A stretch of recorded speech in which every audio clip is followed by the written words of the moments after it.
मैं माँ हूँ, धरती माँ।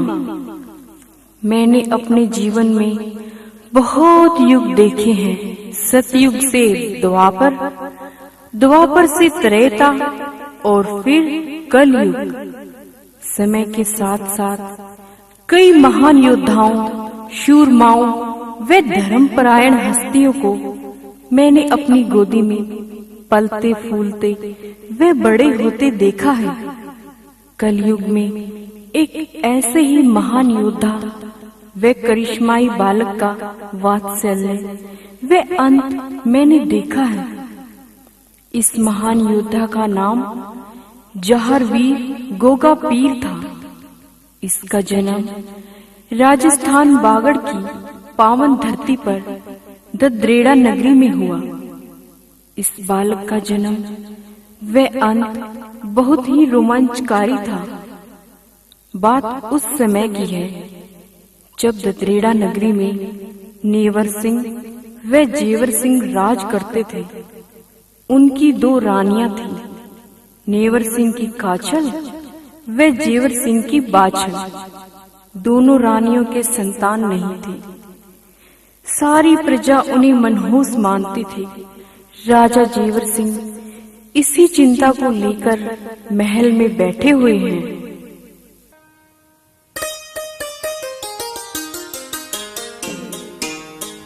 स्वामी, स्वामी, स्वामी, क्या बात है? क्या हुआ महारानी बाछल? स्वामी, आप किस चिंता में डूबे हैं? मेरे आने तक का भी एहसास नहीं आपको?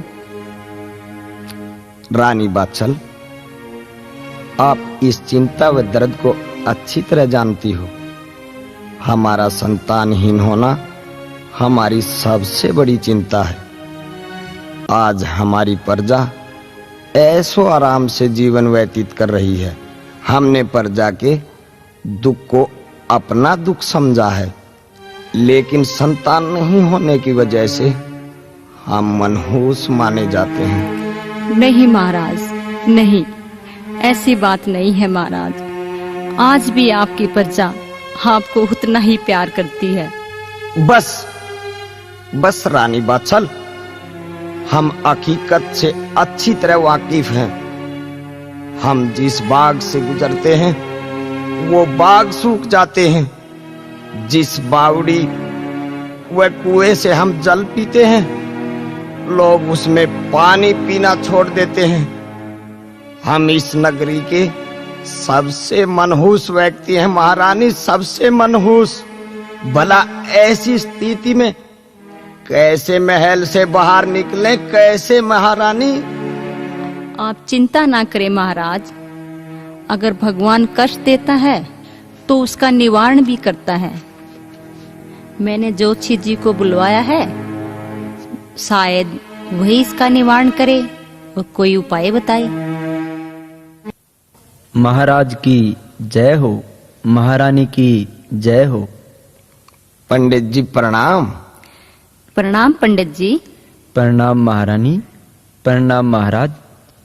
कहिए महारानी, ऐसी कौन सी घड़ी आ गई जो मुझे अतिशीघ्र राजमहल में बुलाया गया? पंडित जी, आपसे क्या छुपा है? आप तो सब जानते हैं। हमारे कोई संतान नहीं है। सारी प्रजा हमें मनहूस मानती है। हाँ पंडित जी, मैं बांझ होने से अच्छा मर जाना पसंद करूंगी पंडित जी। महारानी, आप संयम रखें। ज्योतिष में सब कुछ साफ साफ लिखा होता है। आपका कोई न कोई उपाय जरूर होगा। पंडित जी, देखिए ज्योतिष क्या कहता है। हमारे ग्रह कुंडली क्या कहती है। देखिए पंडित जी, देखिए।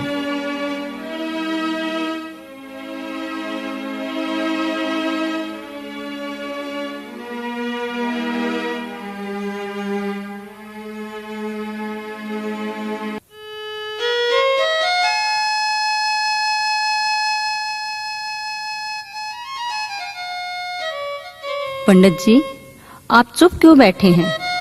हमारी कुंडली में क्या लिखा है? जल्दी बताइए पंडित जी। पंडित जी, जल्दी बताइए। महारानी, ज्योतिष शास्त्र में लिखा है, इस जन्म क्या 7 जन्मों तक आपकी कोई संतान नहीं है। क्या? हाँ महारानी, पिछले जन्म आप एक माली की लड़की थी और बाग में रखवाली करते समय आपसे अध जन्मे चकवा चकवी के बच्चों का वध हो गया था। उनके शराब के कारण ही आप 7 जन्मों तक बांझ रहेंगी। आपके पिछले जन्म में भी कोई संतान नहीं थी। नहीं, ऐसा नहीं हो सकता। परंतु जोशी जी, आप तो बहुत बड़े विद्वान हैं। कृपा करके बताएं कि मुझे क्या करना होगा जिससे मुझे पुत्र प्राप्ति हो और मैं इस कलंक से मुक्ति पा सकूं। महारानी, विधि के विधान को कोई नहीं बदल सकता। फिर भी आशा की एक किरण बाकी है और वो है महागुरु गोरखनाथ जी। क्या? गुरु गोरखनाथ जी? हाँ महारानी, अगर आप अपनी भक्ति से गुरु गोरखनाथ जी को प्रसन्न कर सकती हैं तो वो आपको श्राप मुक्त कर सकते हैं। जो आप पर बांझपन का कलंक लगा है वो उसे मिटा सकते हैं और इस पूरी सृष्टि में गुरु गोरखनाथ जी ही ऐसे हैं जो विधि के विधान को बदल सकते हैं। अतः महारानी, आप गुरु गोरखनाथ जी की भक्ति में लीन हो जाइए, वो आप पर कृपा जरूर करेंगे। अब मैं आज्ञा चाहता हूँ। प्रणाम जोशी जी।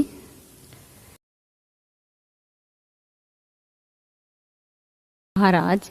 हाँ महारानी। जैसा कि जोशी जी ने बताया है कि बाबा गोरखनाथ की भक्ति में लीन हो जाना चाहिए, वही हमारे दुखों का निवारण करेंगे। जैसी आपकी इच्छा महारानी, जो आप उचित समझो वही करो। ठीक है महाराज। ओम गुरु गोरखनाथाय नमः। ओम गुरु गोरखनाथाय नमः। ओम गुरु गोरखनाथाय नमः। ओम गुरु गोरखनाथाय नमः।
नहीं और सहारा कोई, आप ही ध्यान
मेरा उत्थान करो जी, शरण पड़ी मैं आपके कल्याण करो जी।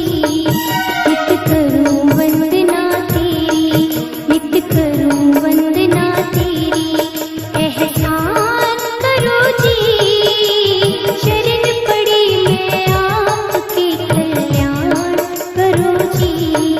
नित करूं वंदना तेरी, नित करूं वंदना तेरी।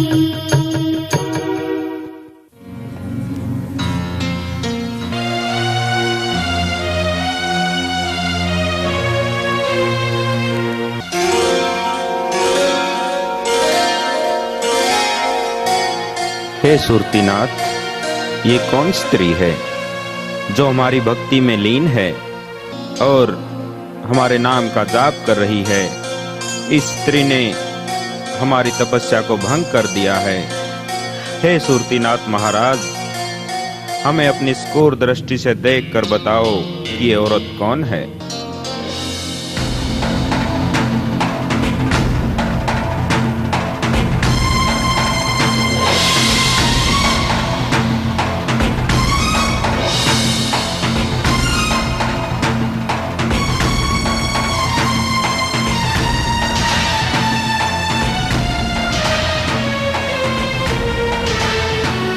हे गुरु गोरखनाथ, ये ददरेड़ा नगरी के राजा जेवर सिंह की रानी बाछल है, जो पिछले 12 वर्षों से आपकी घोर तपस्या कर रही है।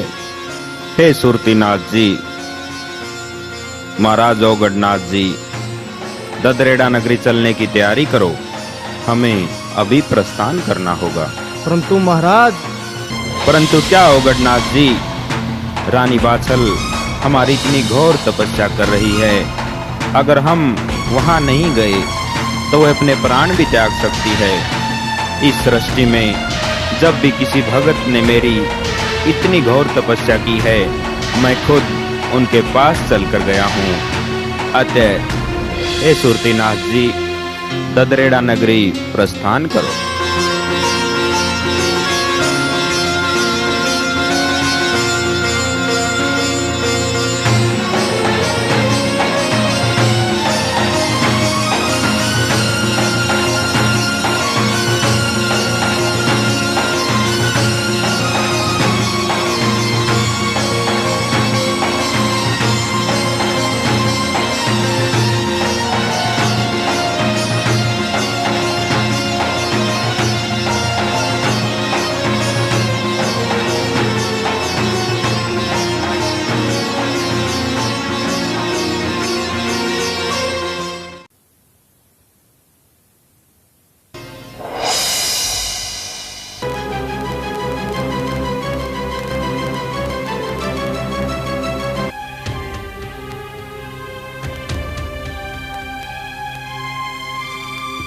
हे गुरु गोरखनाथ, आगे तो बहुत विशाल नदी है, जिसे पार करना मुश्किल ही नहीं असंभव भी है। हाँ, और हम ददरेड़ा नगरी तभी पहुंच सकते हैं जब हम इस नदी को पार करें। हे गंगा मैया, मैं और मेरे शिष्य नदी को पार करना चाहते हैं, कृपया आप हमें रास्ता दें। हे माता, मैं गोरखनाथ आपसे विनती करता हूँ, कृपया आप हमें जाने का रास्ता दें। हमें जाने का रास्ता दो गंगा मैया। गोरखनाथ, मैं तुम्हें रास्ता नहीं दे सकती। इसके लिए तुम्हें अपने एक शिष्य की बलि देनी होगी। अगर तुम्हें ये मंजूर है तो मैं तुम्हें रास्ता दे सकती हूँ। हम किसी भी प्राणी की बलि नहीं देंगे गुरु गोरखनाथ, हम कोई और रास्ता ढूंढ लेते हैं। नहीं सुरतीनाथ जी, हम इसी रास्ते से ददरेड़ा नगरी जाएंगे।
ये क्या कर रहे हो गोरखनाथ? मुझे अपने कमंडल में भरकर कहाँ ले जा रहे हो? मेरे सूख जाने से सारी सृष्टि में तबाही हो जाएगी। न जाने कितने जीव जंतु जो मेरे अंदर विराजमान हैं, वे बेचारे सभी मारे जाएंगे। तुम्हें इनकी जान लेने का कोई अधिकार नहीं है। जान लेने का आपको भी कोई अधिकार नहीं है माता। मैंने अपने शिष्यों की रक्षा के लिए, वह रास्ता पार करने के लिए ऐसा किया है, क्योंकि मेरे शिष्यों की रक्षा करना मेरा दायित्व है। तो ठीक है गोरखनाथ, मुझे अपने कमंडल से मुक्त करो और मैं तुम्हें ये 2 फल देती हूँ।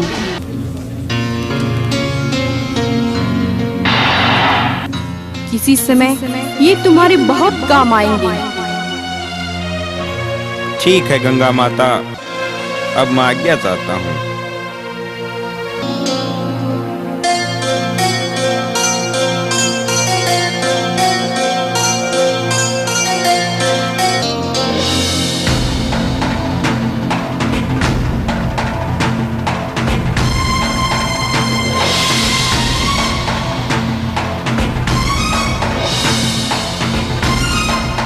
मैं माँ हूँ, धरती माँ। जिस प्रकार गुरु गोरखनाथ ने क्रोध में भरकर गंगा को अपने कमंडल में डाल लिया था, इस बात पर एक समय के लिए मैं भी हैरान रह गई थी। लेकिन विधि का विधान यही कहता है, क्योंकि यही फल जो गोरखनाथ को गंगा मैया ने दिए थे, आगे जाकर गोरखनाथ ने रानी काछल को दिए, जिससे उन्हें 2 पुत्रों की प्राप्ति हुई। अब गोरखनाथ ददरेड़ा नगरी पहुंच जाते हैं। यह खबर आग की तरह पूरी नगरी में फैल जाती है।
महारानी की जय हो, महारानी की जय हो।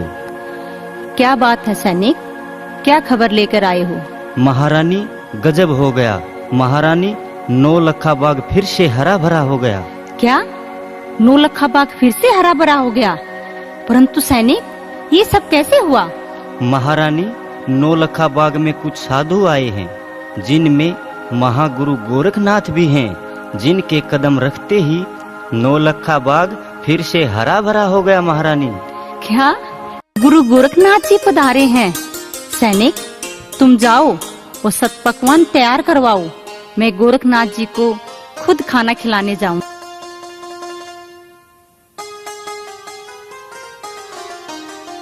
हे गुरु गोरखनाथ, आज मेरी तपस्या सफल हो गई।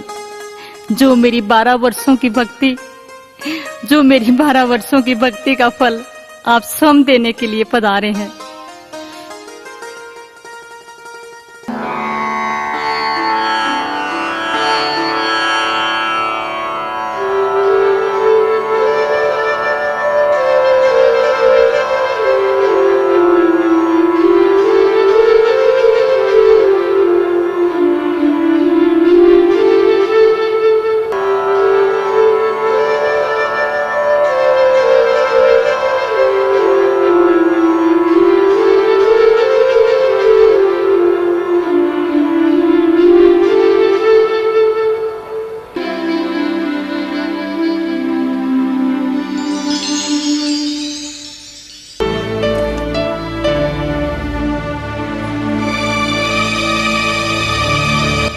लो महाराज, भोजन ग्रहण करो।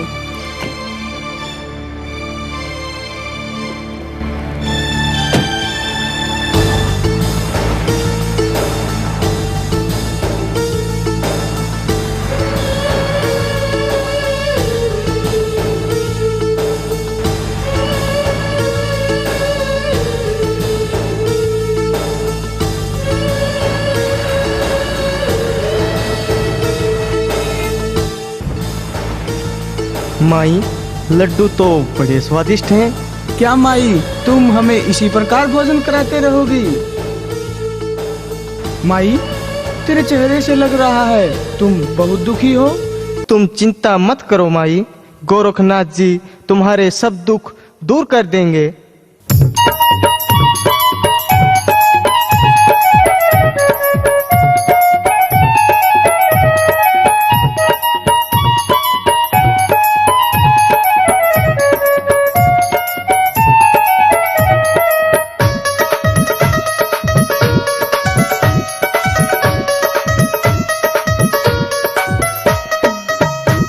हे गोरखनाथ जी, करो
हे माता, तुम कौन हो जो इतने दिनों से हमारी इतनी सेवा कर रही हो? हे गुरु गोरखनाथ, मैं गढ़ ददरेड़ा के राजा जेवर सिंह की पत्नी बाछल हूँ। जेवर सिंह की पत्नी बाछल हूँ। क्या हुआ देवी, तुम रोने क्यों लग गई? क्या तुम्हें धन की कोई कमी है या तुम्हारी ददरेड़ा नगरी पर कोई संकट है? नहीं महाराज, नहीं हमारे कोई धन की कमी है और नहीं हमारे नगरी पर कोई संकट है। सारी प्रजा इतनी सुखी है, लेकिन क्या देवी, रुक क्यों गई? महाराज, मैं संतानहीन हूँ, मेरे कोई संतान नहीं है। सारी नगरी मुझे मनुष्य मानती है। एक औरत को ही पता होता है कि बांझपन का दर्द क्या होता है। मैं पिछले 12 वर्षों से आपकी पूजा कर रही हूँ महाराज। आप कृपया करके मेरे कष्टों का निवारण करें, मेरे कष्टों का निवारण करें।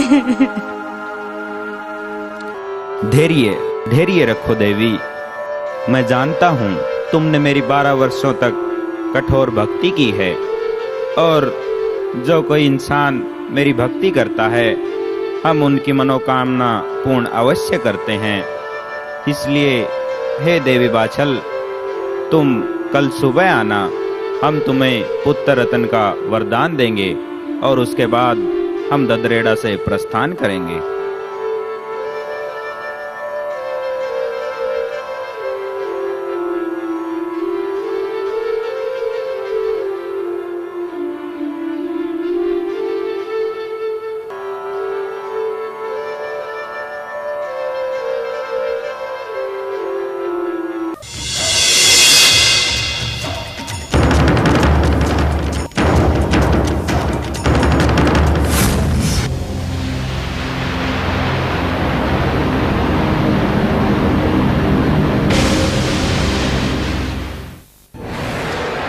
भाभी काचल, इतनी खुशी से क्यों झूम रही हो?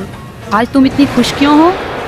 नड़न छबील दे, तुम्हें पता है कल सुबह गोरख जी बहन बाछल को पुत्र रतन का वरदान देंगे, पुत्र रतन का। चौहान वंश को अपना शासक मिल जाएगा। तुम बहुत भोली हो भाभी। अगर तुम्हारे से पहले बाछल माँ बन गई तो तुम्हारी क्या इज्जत रह जाएगी? तुम तो दासी बनकर रह जाओगी और उसका पुत्र ही ददरेड़ा का राजा होगा। हाँ, ये तो मैंने सोचा ही नहीं। छबील दे, कोई ऐसी युक्ति सोचो कि बाछल को वरदान ही ना मिले। वो मैंने सोच लिया है भाभी। सोच लिया है? पर क्या? जल्दी बताओ। भाभी जी, मेरे पास एक युक्ति है। क्यों न तुम बाछल से पहले वो वरदान लेने चली जाओ, और जब बाछल पहुंचेगी तो गोरखनाथ वहां से जा चुके होंगे। लेकिन अगर गोरख ने मुझे पहचान लिया तो? तुम्हें कोई नहीं पहचान सकेगा, क्योंकि तुम्हारी और बाछल की शक्ल आपस में मिलती है। बस तुम इस बात का फायदा उठाओ।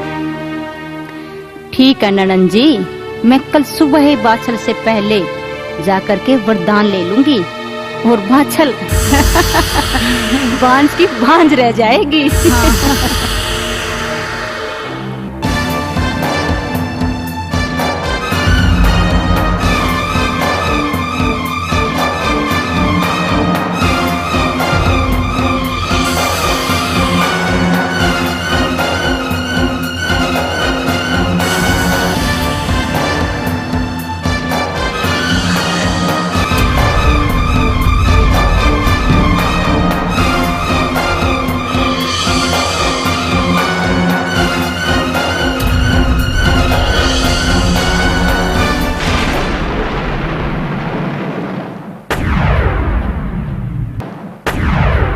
क्या बात है देवी, पुत्र प्राप्ति की खुशी में लगता है रात को नींद नहीं आई, जो इतनी सुबह आ गई।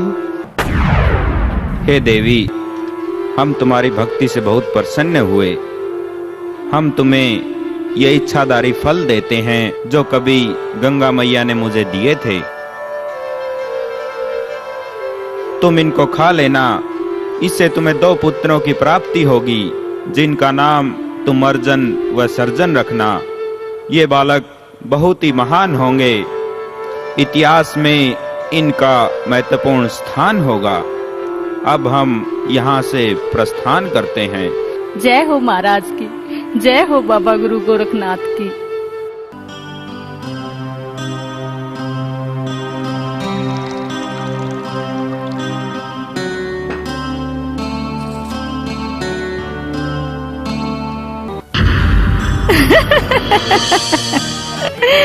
महाराज को भी बुद्धू बना दिया।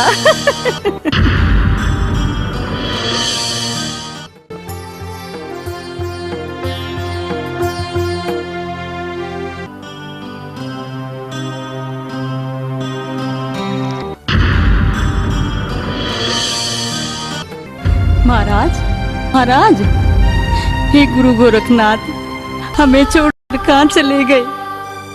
मेरी भक्ति में क्या कमी रह गई थी, या मेरी सेवा में कोई कमी रह गई थी, जो मुझे पुत्र रत्न का वरदान देने से पहले ही आप चले गए? क्या मुझे भागन पर ये बांझ का साया हमेशा रहेगा?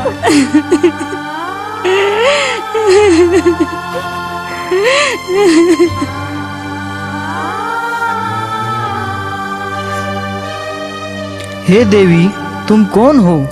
मैं इस गढ़ की महारानी बाछल हूँ, पर तुम कौन हो? प्रणाम महारानी बाछल, मैं इस बाग का माली श्रीधर हूँ। हे श्रीधर, तुम ही बताओ कि बाबा गोरखनाथ किस तरफ गए हैं? गोरखनाथ जी तो अब से थोड़ी देर पहले यहाँ से चले गए। श्रीधर, तुम ही बताओ कि बाबा गोरखनाथ किस दिशा की तरफ गए हैं? ये तो मुझे मालूम नहीं है महारानी, पर जाने से पहले चटपट महाराज कह रहे थे कि गोरखनाथ कुछ समय के लिए गोगाना के डेरे पर विश्राम करेंगे। अगर तुम जल्दी जाओ तो वो तुम्हें वहाँ मिल सकते हैं।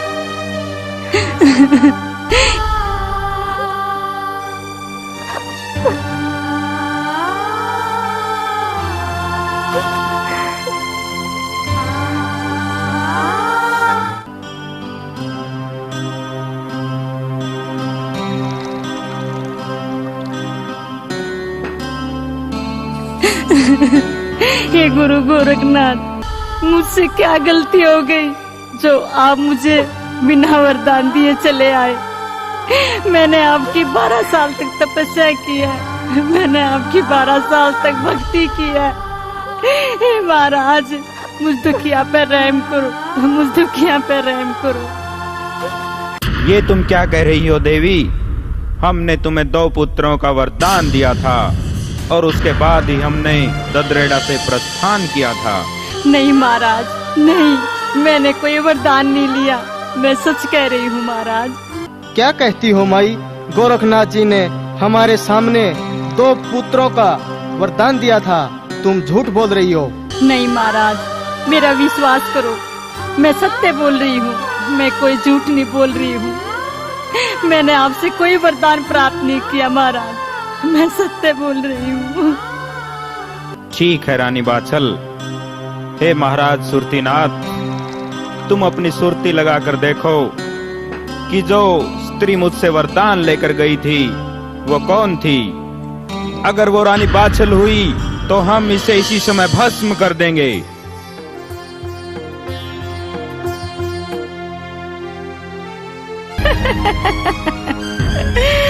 महाराज को भी बुद्धू बना दिया। हे महाराज, रानी बाछल ठीक कह रही है, इन्होंने वरदान नहीं लिया, वो इनकी छोटी बहन काछल थी जो धोखे से आपसे वरदान ले गई महाराज। जी हाँ महाराज, हम जुड़वा बहने हैं और हमारी शक्ल सूरत आपस में बहुत मिलती है। इसी बात का फायदा उसने उठाया है, इसी बात का फायदा उठाया है महाराज। यानी काछल ने छल व कपट से हमारे से वरदान प्राप्त किया है। ये काछल ने बहुत गलत किया। हम उन्हें श्राप देते हैं कि उनकी जो संतान पैदा होगी वो छली कपटी और धोखेबाज होगी। इतिहास में कभी उनको ख्याति प्राप्त नहीं होगी और उनकी मौत का कारण उनका छल कपट ही होगा। लेकिन महाराज, आप मेरी व्यथा, मेरे दुख दूर कीजिए। मैं पुत्र के बिना नहीं रह सकती। मुझे भी पुत्र का वरदान दीजिए महाराज। इस तरह से वरदान दिए नहीं जाते माई, इनकी भी कुछ सीमाएं होती हैं।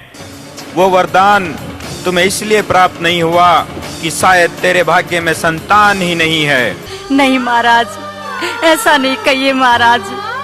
नहीं, मुझ पर रहम करो। मेरी 12 साल से गोदी सुनी है। मैं भी बच्चे के लिए बहुत तड़प रही हूँ महाराज, रहम करो। आप तो बड़े दयालु हैं, आप तो सबकी सुनते हैं, मेरी भी सुनो महाराज। नहीं माई नहीं, चली जाओ। मैं विधि के विधान को नहीं बदल सकता। शायद तुम्हारे भाग्य में संतानहीन होना ही लिखा है। तुम्हारे भाग्य में पुत्र नहीं है रानी बाछल, चली जाओ यहाँ से। नहीं महाराज नहीं, ऐसे शब्द मत कहो, ऐसे शब्द मत कहो। अगर आपकी इच्छा हो तो आप विधि को भी बदल सकते हो। आज मैं आपसे वरदान लिए बगैर नहीं जाऊंगी। अगर मेरी बहन काछल वरदान ले गई तो इसमें मेरा क्या कसूर है? आप ही बताएं महाराज, मेरा क्या कसूर है?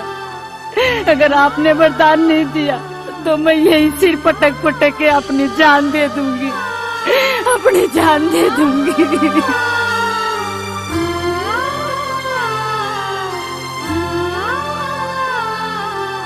हे गुरु गोरखनाथ, औरत की संतान के प्रति बहुत तड़प होती है और वही तड़प रानी बाछल के मन में भी है महाराज।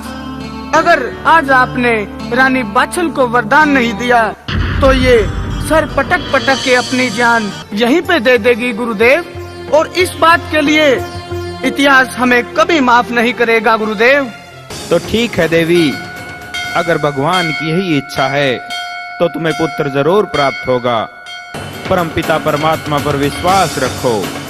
मैं तुम्हारे लिए पुत्र की भगवान से प्रार्थना करूंगा। वो सबकी सुनते हैं, तुम्हारी फरियाद भी सुनेंगे। इसके लिए हे माई, तुम्हें 3 दिन तक मेरा इंतजार करना होगा, उसके बाद मैं वापस आऊंगा। हे बाबा गोरखनाथ, मैं 3 दिन तो क्या 7 जन्मों तक आपका इंतजार करूंगी।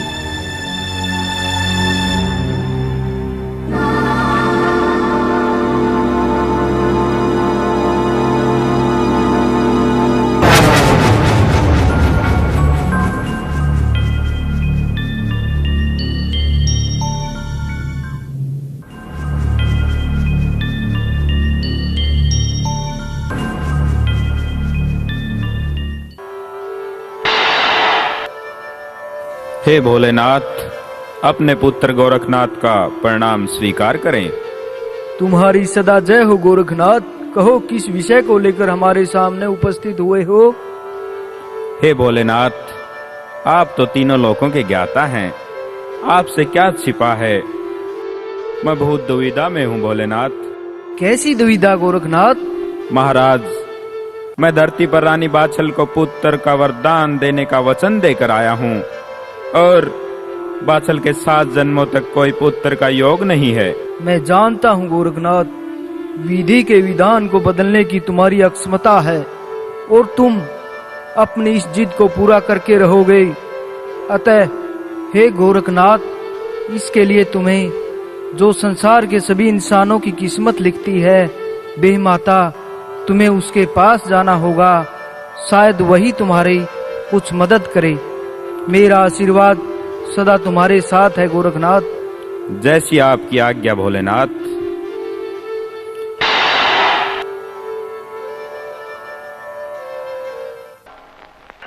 हे बे माता, गोरखनाथ का प्रणाम स्वीकार करें। प्रणाम गोरखनाथ। कहो, किस प्रयोजन के लिए हमारे पास आना हुआ? हे माता, मुझे आपकी मदद की आवश्यकता है। हे गोरखनाथ जी, आप तो स्वयं एक भगवान का रूप हो। भला मैं आपकी क्या मदद कर सकती हूँ? ये काम ऐसा है माता जिसमें आप ही मेरी मदद कर सकती हैं। मैं पृथ्वी पर ददरेड़ा की रानी बाछल को पुत्र रतन के वरदान का वचन देकर आया हूँ। अतः हे माता, आप तो सभी व्यक्ति इंसानों के अच्छे बुरे कर्म लिखती हैं, तो कृपया रानी बाछल की किस्मत में भी संतान लिखें। नहीं गोरखनाथ जी, बाछल की किस्मत में इस जन्म क्या 7 जन्मों तक संतान नहीं होगी। ये इसके पिछले जन्म का श्राप है। मैं आपकी इस विषय में कोई मदद नहीं कर सकती। लेकिन माता, मैं रानी बाछल को वचन देकर आया हूँ।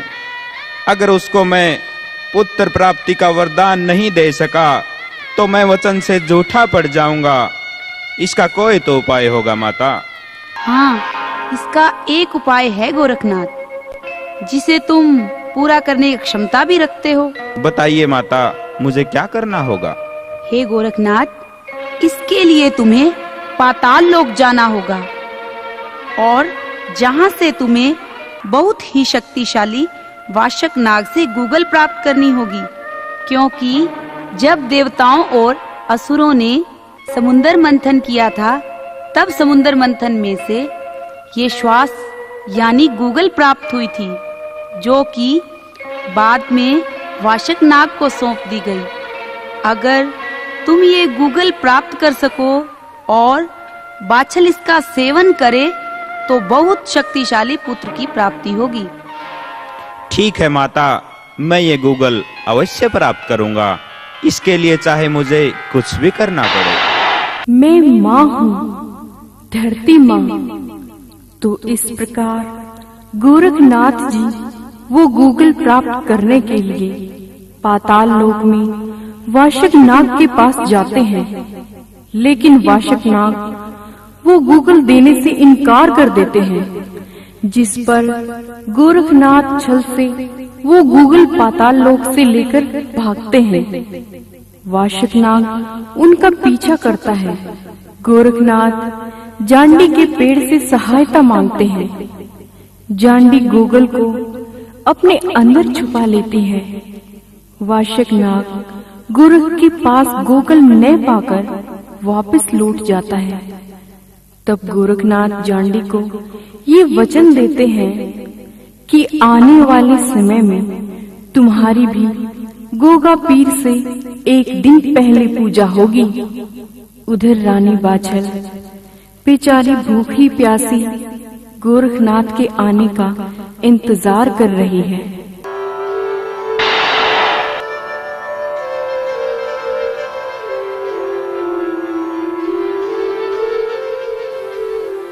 ये लो रानी बाछल, मैं तुम्हें ये गूगल देता हूँ, जिसके खाने से तुम्हें पुत्र की प्राप्ति होगी।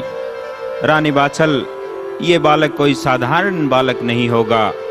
इसका नाम तुम जाहर वीर रखना, जो आगे चलकर जाहर वीर गोगा पीर के नाम से प्रसिद्ध होगा। लेकिन इसके साथ जब ये बच्चा तुम्हारे गर्भ में होगा, तुम्हें 2 चीजों का ध्यान अवश्य रखना होगा। एक तो तुम इसके जन्म तक कभी झूला मत झूलना और न ही कभी कुआ बावड़ी में झांक कर देखना। ये तुम्हारे लिए मनहूस होगा।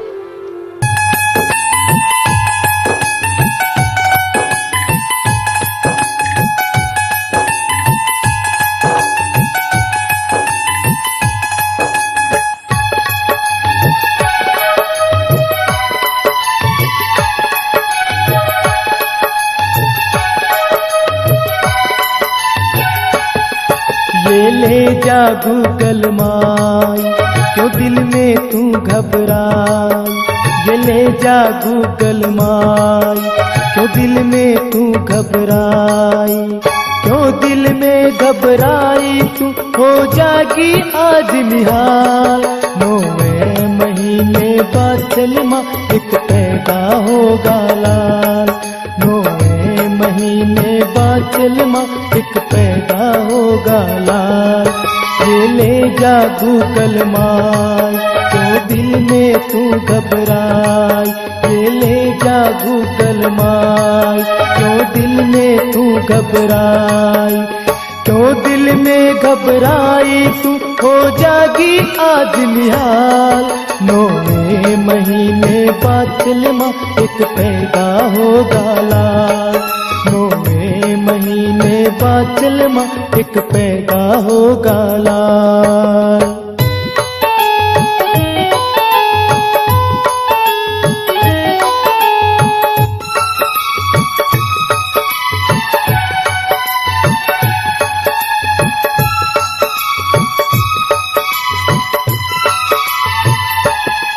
अब होगा दिल का दूर अंधेरा, निकलेगा अब तो ये नया सवेरा।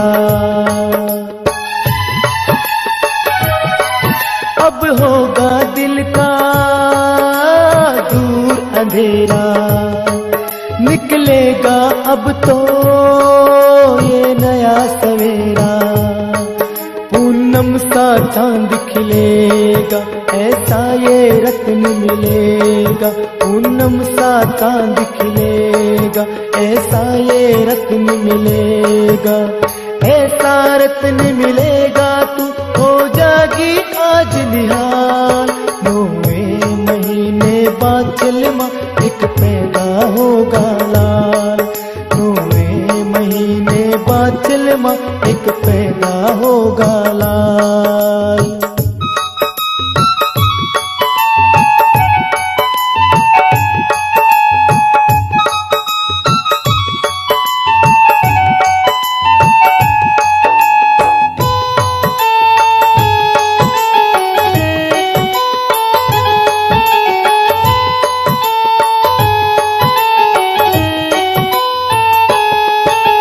दिल की सच्ची सब जान गया मैं, सच्चाई क्या है पहचान गया मैं। तू है दिल की सच्ची सब जान गया मैं, सच्चाई क्या है पहचान गया मैं। कट जाएंगे सब रोग, नहीं बांझ कहेंगे लोग। कट जाएंगे सब रोग, नहीं बांझ कहेंगे लोग। नहीं बांझ कहेंगे लोग, अब होगा ये अजब कमाल। 9वें महीने बादल माँ एक पैदा होगा लाल, 9वें महीने बादल माँ एक पैदा होगा लाल।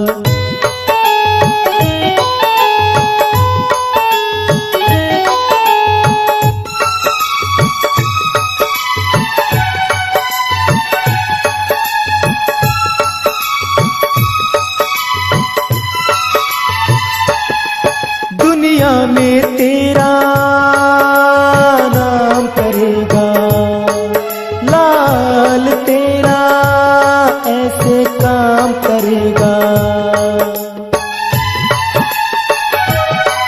दुनिया में तेरा नाम करेगा, यो लाल तेरा ऐसे काम करेगा।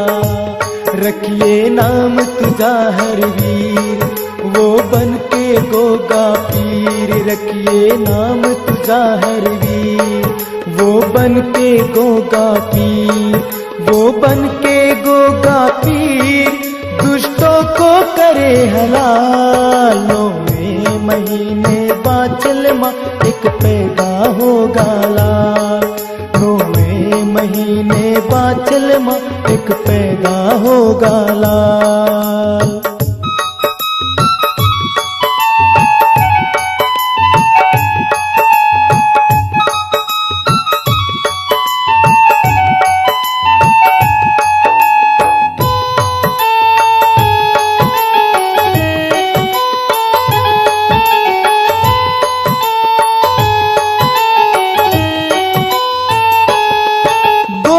जी की माई सुन ले वाणी, जाहिर की होगी अमर कहानी।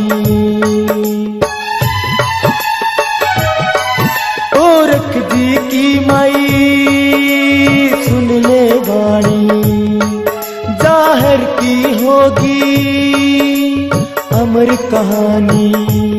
गोगा मेरी होगा धाम, दुनिया में होगा बड़ा नाम।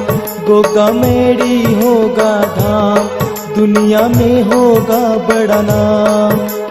दुनिया में होगा नाम, भक्तों की करे संभाल। 9वें महीने बाद चलमा एक पैदा होगा लाल। 9वें महीने बाद चलमा एक पैदा होगा लाल। ये ले जा गूगल माय, क्यों दिल में तू घबराए। ये ले जा गूगल माय, क्यों दिल में तू घबराए। क्यों दिल में तू घबराई, हो जागी आज निहाल। 9वें महीने बाद चलमा एक पैदा होगा लाल। 9वें महीने बाद चलमा एक पैदा होगा लाल। 9वें महीने बाद चलमा एक पैदा होगा लाल।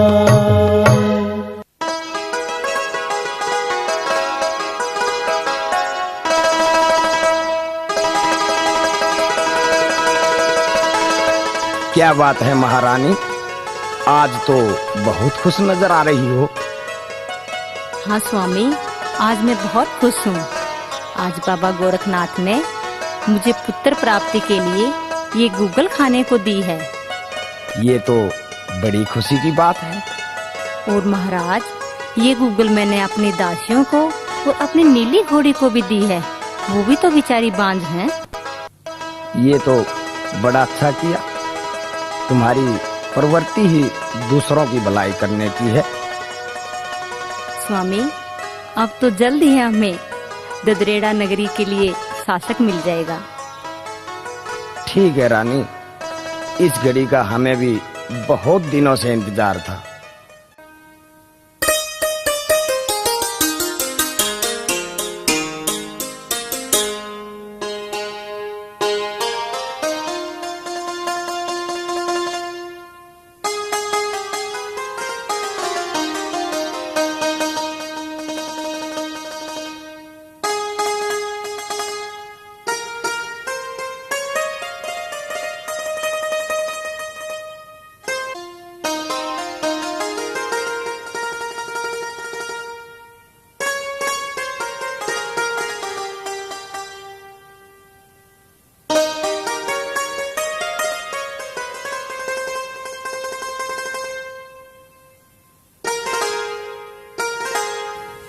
भाभी भाभी, क्या कर रही हो? कुछ नहीं ननंद छबील दे, आओ बैठो। भाभी, क्या बात है? कब दे रही हो ददरेड़ा नगरी का राजकुमार? बस ननंद जी, अब तो कुछ ही दिनों की बात है। मेरा भी मन जहार को गोदी में बिठाकर लोरी सुनाने के लिए उतावला है। बस थोड़ा सब्र रखो भाभी, सब काम समय पर होते हैं। यही हाल भाभी काछल का है। कितना सुहाना मौसम है ना आज। हाँ, क्यों नहीं भाभी, चलो आज बाग में झूला झूलने चलते हैं। नहीं नहीं ननंद जी, मेरा मन नहीं कर रहा। तुम काछल को लेकर चली जाओ। नहीं भाभी, मैं तुम्हारे साथ ही झूला झूलूंगी, चलो ना। अच्छा अच्छा मेरी प्यारी ननंद जी, नाराज मत हो, मैं तुम्हारे साथ अभी चलती हूँ।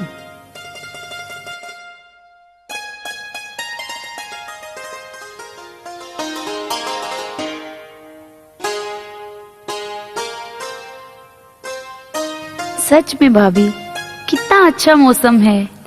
सचमुच ये सावन का महीना तो होता ही झूला झूलने के लिए है। अच्छा भाभी, बैठो झूले पर। नहीं मेरी प्यारी ननंद, पहले तुम झूलो। नहीं भाभी, पहले तुम बैठो। अच्छा अच्छा, तुम्हें जिद में कौन हरा सकता है। पहले मैं ही झूला झूल लेती हूँ।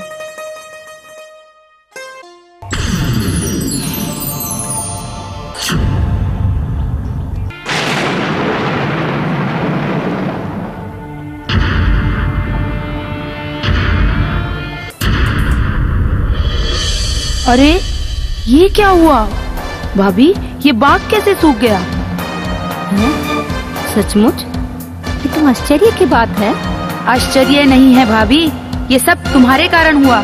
तुमने जोगियों के साथ रहकर जादू सीख लिया।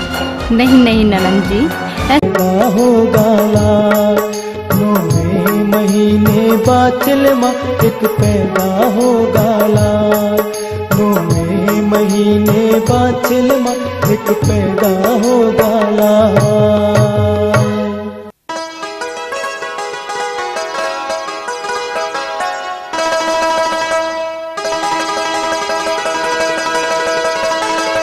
क्या बात है महारानी, आज तो बहुत खुश नजर आ रही हो। हाँ स्वामी, आज मैं बहुत खुश हूँ। आज बाबा गोरखनाथ ने मुझे पुत्र प्राप्ति के लिए ये गूगल खाने को दी है। ये तो बड़ी खुशी की बात है। और महाराज, ये गूगल मैंने अपनी दासियों को और अपनी नीली घोड़ी को भी दी है। वो भी तो बेचारी बांझ हैं। ये तो बड़ा अच्छा किया। तुम्हारी प्रवृत्ति ही दूसरों की भलाई करने की है। स्वामी, अब तो जल्द ही हमें ददरेड़ा नगरी के लिए शासक मिल जाएगा। ठीक है रानी, इस घड़ी का हमें भी बहुत दिनों से इंतजार था।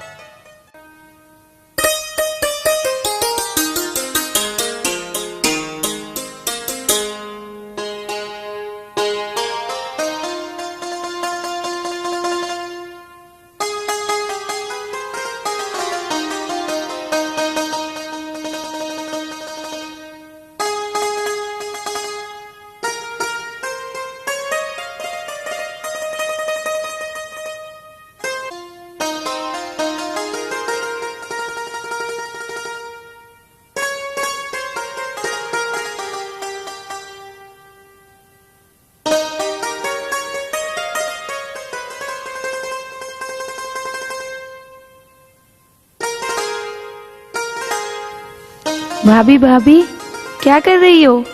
कुछ नहीं ननन छबील दे, आओ बैठो। भाभी, क्या बात है? कब दे रही हो ददरेड़ा नगरी का राजकुमार? बस ननन जी, अब तो कुछ ही दिनों की बात है। मेरा भी मन जहार को गोदी में बिठाकर लोरी सुनाने के लिए उतावला है। बस थोड़ा सब्र रखो भाभी, सब काम समय पर होते हैं। यही हाल भाभी काछल का है। कितना सुहाना मौसम है ना आज। हाँ, क्यों नहीं भाभी, चलो आज बाग में झूला झूलने चलते हैं। नहीं नहीं ननन जी, मेरा मन नहीं कर रहा। तुम काछल को लेकर चली जाओ। नहीं भाभी, मैं तुम्हारे साथ ही झूला झूलूंगी, चलो ना। अच्छा अच्छा मेरी प्यारी ननन जी, नाराज मत हो, मैं तुम्हारे साथ अभी चलती हूँ।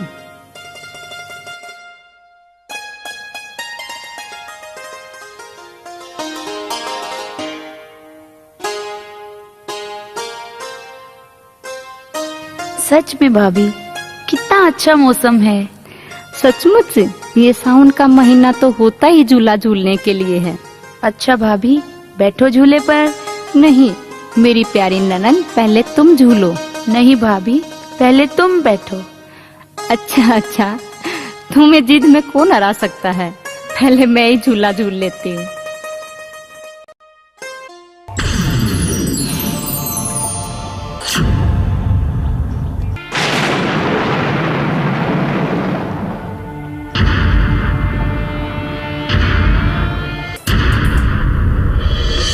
अरे ये क्या हुआ भाभी, ये बाग कैसे सूख गया? हैं?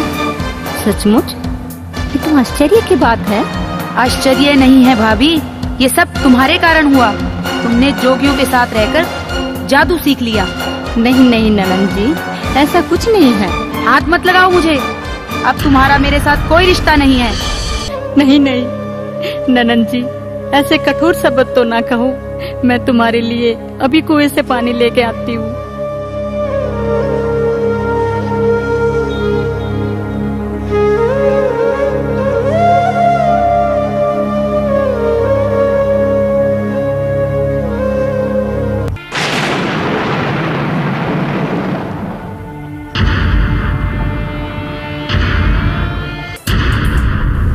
ये क्या हुआ? कुएं का पानी भी लाल हो गया। अब कहो कि ये भी अपने आप हुआ है? तुम अपना जादू दिखाकर हमें भयभीत करना चाहती हो? नहीं नहीं छबील दे, मुझे कुछ पता नहीं कि ये सब क्या हो रहा है। मेरा यकीन करो। यकीन? शक तो मुझे पहले से ही था बाछल, और अब ये यकीन में बदल गया है। तुमने जोगियों के साथ रहकर जादू सीखे हैं और पता नहीं क्या क्या किए होंगे तुमने उनके साथ। तुम चरित्रहीन हो भाभी। छबील दे, सच सबको कड़वा लगता है भाभी। तुम चौहान वंश के नाम पर कलंक हो। मैं इसकी शिकायत मेरे पिताजी को करूंगी।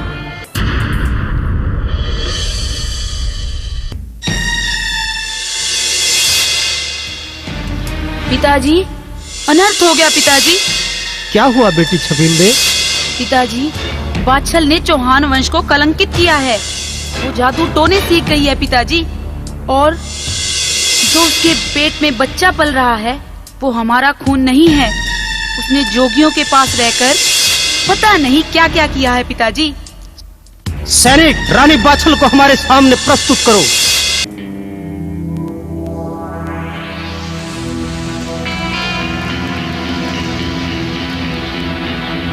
प्रणाम पिताश्री। बंद करो ये अपनी गंदी जुबान। आज के बाद हमारा और तुम्हारा कोई रिश्ता नहीं है। पर क्या हुआ पिताश्री? ये कहो क्या नहीं हुआ।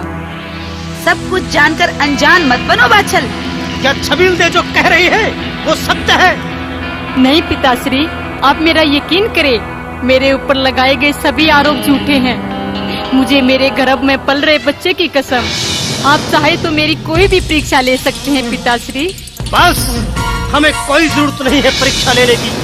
परीक्षा उनकी ली जाती है जो परीक्षा देने के काबिल हो। सैनिक, जाओ बाछल को इसी वक्त बैलगाड़ी में बैठाकर इसके माय के सिरसा पाटन छोड़ाओ। नहीं पिताश्री, ऐसा ना कहो पिताश्री, ऐसा ना कहो। हुक्म की तामील हो। पिताजी।